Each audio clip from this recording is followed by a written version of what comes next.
Mumbai police ने अप्रत्याशित कार्रवाई करते हुए बुधवार सुबह वरिष्ठ पत्रकार अर्नब गोस्वामी को उनके आवास में हिरासत में ले लिया। बताया जाता है कि अर्नब को पुलिस ने 1-2 साल पुराने इंटीरियर डिजाइनर सुसाइड केस के लिए हिरासत में लिया है। टीआरपी स्कैम को लेकर पहले ही सुर्खियों में रहे अर्नब के खिलाफ मुंबई पुलिस की इस कार्रवाई से सोशल मीडिया में हंगामा मचा हुआ है। बॉलीवुड सेलिब्रिटीज भी इस पर अपनी प्रतिक्रिया दे रहे हैं। इसी क्रम में कंगना रनौत ने महाराष्ट्र सरकार पर तीखा हमला किया है। कंगना ने अर्नब के डिटेंशन का वीडियो सार्वजनिक होने के कुछ देर बाद ही पहले ट्वीट किया और फिर एक वीडियो के जरिए महाराष्ट्र सरकार को घेरा। कंगना वीडियो में कहती हैं कि मैं महाराष्ट्र सरकार से यह कहना चाहती हूं कि आज मुंबई पुलिस ने अर्नब गोस्वामी को उनके घर में जाकर मारा है, उनके बाल नोचे हैं, उन पर हमला किया है। कितने घर तोड़ेंगे आप? कितने गले दबाएंगे आप? कितने मुंह बंद करेंगे आप? यह मुंह बढ़ते ही जाएंगे। कितने शहीदों को फ्री स्पीच के लिए गले काटे गए हैं। एक आवाज बंद करेंगे, कई उठ जाएंगी।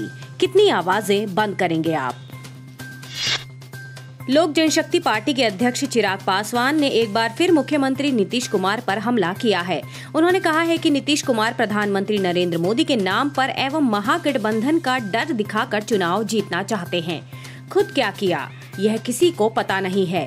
एक अन्य ट्वीट में उन्होंने लिखा है कि साल 2014 में नरेंद्र मोदी का विरोध करने वाले नीतीश कुमार अब कुर्सी बचाने के लिए व्याकुल होकर उनके पीछे पीछे घूम रहे हैं।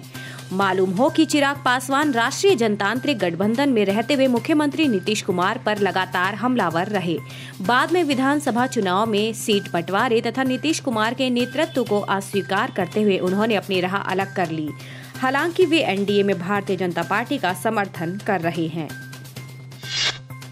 3 चरणों में हो रहे बिहार विधानसभा चुनाव के 2 चरण पूरे हो चुके हैं। अब तीसरे चरण की बारी है। 76 सीटों पर 7 नवंबर को मतदान के साथ ही यह चरण भी पूरा हो जाएगा। इसके बाद 10 नवंबर को मतगणना के बाद चुनावी नतीजे जारी किए जाएंगे। इधर बिहार के समस्तीपुर में एक निर्दलीय प्रत्याशी को गोली मार दी गई। यह उम्मीदवार कल्याणपुर सीट से चुनाव लड़ रहा है। महागठबंधन और एनडीए के बीच कांटे की टक्कर के बीच बुधवार को चुनावी रण में कई दिग्गज अपने पक्ष के प्रत्याशियों के समर्थन में वोट मांगने आ रहे हैं। मधेपुरा में भी राहुल गांधी ने अपने संबोधन में कहा, प्रधानमंत्री नरेंद्र मोदी ने हर साल 2 करोड़ रोजगार देने तथा मुख्यमंत्री नीतीश कुमार ने बिहार को बदल देने का वादा किया था, लेकिन आज युवा रोजगार मांगते हैं तो उन्हें पीटा जाता है। प्रधानमंत्री नरेंद्र मोदी एवं मुख्यमंत्री नीतीश कुमार झूठ बोले, लेकिन सच्चाई तो दिख ही जाती है। बिहार में आज अपने 2 अंतिम चुनावी सभाओं के पहले कांग्रेस के पूर्व राष्ट्रीय अध्यक्ष राहुल गांधी ने एक ट्वीट करके सरकार पर हमला बोला है। राहुल गांधी ने अपने ट्वीट के साथ एक वीडियो साझा करते हुए कहा कि जब लाखों मजदूर भाई बहन देश के विभिन्न हिस्सों से बिहार यूपी की ओर भूखे प्यासे पैदल चलने पर मजबूर हो गए, तब मोदी नीतीश सरकार ने ये शर्मनाक बर्बरता की।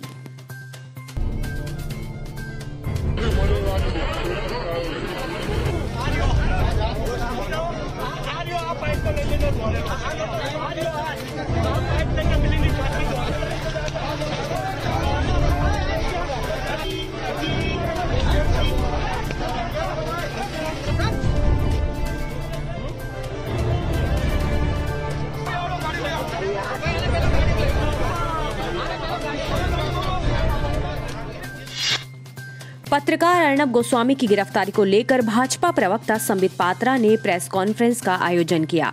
इसमें पात्रा ने कहा कि मुसोलिनी के दाहिने हाथ रह चुके पिता की पुत्री आज जिस प्रकार भारत में माफिया राज स्थापित कर रही है, ये आप सबके सामने है। उन्होंने कहा, सिर्फ किसी एक चैनल के नहीं बल्कि सभी चैनलों के अधिकार के लिए आज हम आवाज उठा रहे हैं।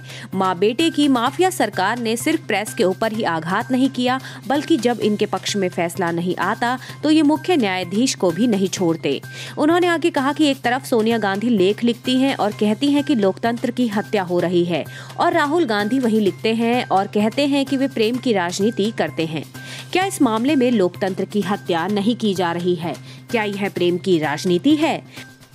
ये जो इटालियन माफिया और उनके अलाइज हैं, ये जो इटालियन माफिया और उनके साथी हैं, कंधा तो किसी साथी का है, कंधा तो शिवसेना का है, मगर वो बंदूक, वो ट्रिगर, वो बारूद और वो बुलेट, ये सारा कुछ इटालियन माफिया का है। ये सारा कुछ उन मां बेटे का है जो हिंदुस्तान में डेमोक्रेसी को समाप्त करने के लिए लड़ रहे हैं। पात्रा ने कांग्रेस पर बड़ा हमला बोलते हुए कहा कि कंधा तो शिवसेना का है, मगर वो बंदूक, बारूद और सारा कुछ उन माँ बेटे का है जो हिंदुस्तान में लोकतंत्र को समाप्त करने के लिए लड़ रहे हैं।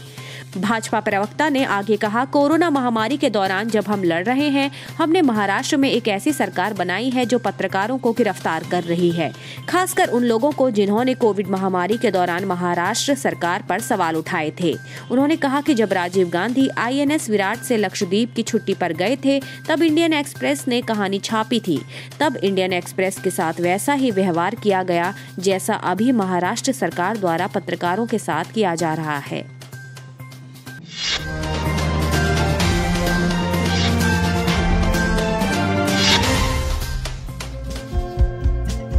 हमारे चैनल को लाइक, शेयर और सब्सक्राइब जरूर करें और नई अपडेट्स के लिए बेल आइकन दबाना ना भूलें।